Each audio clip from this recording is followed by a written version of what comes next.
Hello everyone, I'm Cody. And I'm Chantal. Welcome to Unit 5, Bezos Steps Down.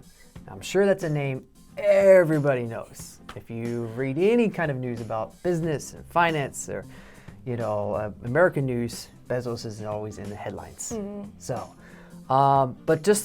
If you weren't aware, some information about Bezos recently. On February 2nd of this year, he announced that he would step down as CEO of Amazon. But he would still be chairman of the company, but he's going to take a step back and let the Amazon Web Services CEO, Andy Jassy, take over the main company, Amazon. He is the new CEO. Now, in 2020, Bezos had to come back to the company and really focus on a lot of things because of government scrutiny over certain practices, whether it's business and ideas of monopoly. He had previously had a hands-off approach for some time, let things continue because it was working very well. Hands off. Hands off. But he plans for the future to, now that he has more time since he's stepping down, he plans to focus on Blue Origin. This is kind of, I'm not going to say a side project, but it is a company that Amazon owns, and they're focusing on sending up flights to space or suborbital to a very high altitude. And they want to send passengers up there for suborbital flights.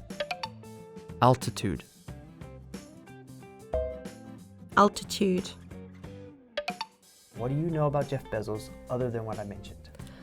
I have also read about him. It's not always positive. Yeah. I've heard he's quite ruthless as a businessman, whether that's good or bad, and I think it could be both.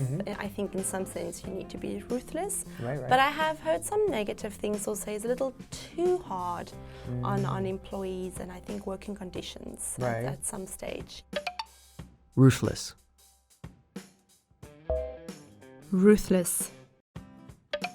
A lot of people say he embodies the businessman and business acumen or being shrewd in nature. And that might be true, but he definitely does feel or seem very cold. Yeah, to right. a lot of people. Embody. Embody. Would you like to have his job? I think for some people it would, him and his life and his job would be, enviable. Right. I personally don't think I'd make a good businessman. I just don't have that mindset. Whereas I wouldn't mind the money. Right. That would be, yes, enviable, but the job, probably no. Enviable. Enviable. What about you? No, I definitely would not like to have his job. It is such immense pressure and definitely under the scrutiny under the US government over the practices of Amazon, everything. Right. It's so much pressure. Scrutiny. Scrutiny. Now the language focus. For the first one, increasingly. So for my example, it becomes increasingly hard to run outside as the weather conditions worsen. Next up is lie elsewhere. For example, he works a normal 9-to-5 office job even though his talents lie elsewhere. That's it for the preview section, and we'll see you on the review.